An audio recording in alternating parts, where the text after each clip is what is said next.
Градинката во Пехчево во функција на борбата против климатските промени. Градинката 7 септември ќе штеди енергија и пари, многу намали влијанието на штетни гасови преку изградбата на новата котларница и инсталирање на 2 печки на пелети, наменети за затоплување на градинката. Како корисник на овој проект, детската градинка има голем бенефит.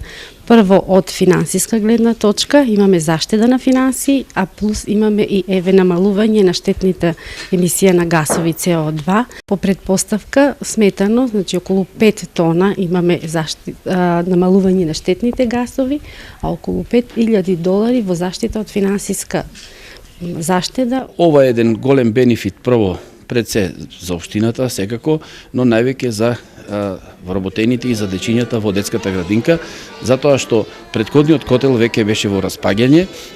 Искрено немавме можност и баравме начин како да го изфинансираме, еве и изнајдовме сега конечно.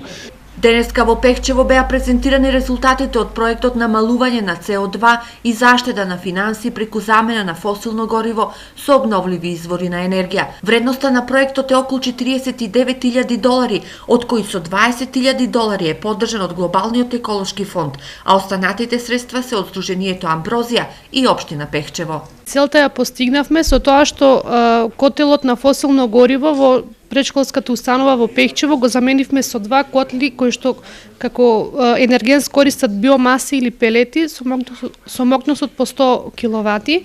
Другиот аспект на кој што беше насочен проектот беше големување на јавната свест за значењето на обновливите извори на енергија. Глобалниот еколошки фонд во земјава преку програмата за мали грантови инвестира во проекти во земјава веќе 10 години. Овој период во кој што исклучиво работиме со невладини организации и за невладини организации на локално ниво, во Македонија се направени 100 проекти и се инвестирани околу $2 милиони пари на Глобалниот еколошки фонд, кој што генерира кофинансирање во износ од $2,5 милиони.